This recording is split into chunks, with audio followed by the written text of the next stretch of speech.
रिश्ते कैसे टूटते हैं पता है? ना लड़ाई से, ना धोखे से।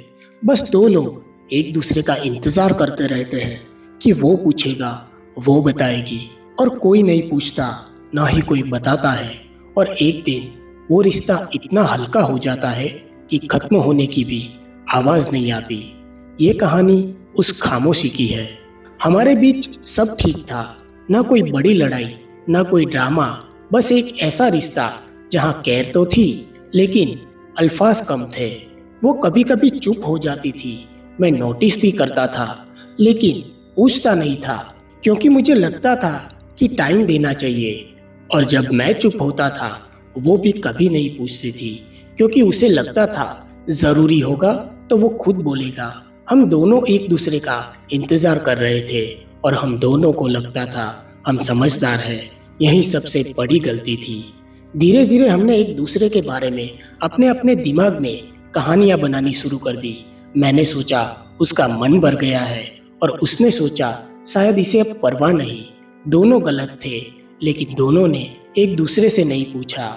और बस यहीं से हमारे बीच डिस्टेंस आने लगा, जो दिखता नहीं था पर फील होता था। वो डिस्टेंस जो किसी लड़ाई से नहीं आया था, बस चुप रहने से आया था। मैसेज कम हुए, कॉल्स खत्म हो गए, लेकिन अजीब बात तो ये थी कि हमारे बीच ना ईगो था, न गुस्सा था, ना ही कोई शिकायत। बस कोई शुरुआत नहीं कर रहा था। और जब कोई शुरुआत न करे तो रिश्ते खत्म नहीं होते, वो बस रुक जाते हैं हमेशा के लिए। आज पीछे मुड़कर देखता हूँ तो एक बात बहुत साफ दिखती है, हम दोनों गलत नहीं थे। हम दोनों केयर भी करते थे, लेकिन हमने एक दूसरे को वो केयर फील ही नहीं होने दी।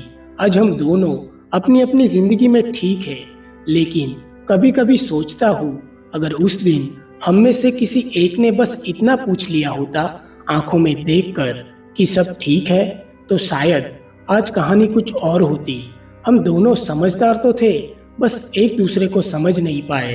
अगर आपकी जिंदगी में भी कोई है जिसे आप ये सोचकर कुछ नहीं बोल रहे कि वो समझ जाएगा, तो आज बोल दो अभी, क्योंकि कुछ रिश्ते लड़ाई से नहीं, खामोशी से खत्म हो जाते हैं, और खामोशी का कोई भी जवाब नहीं होता।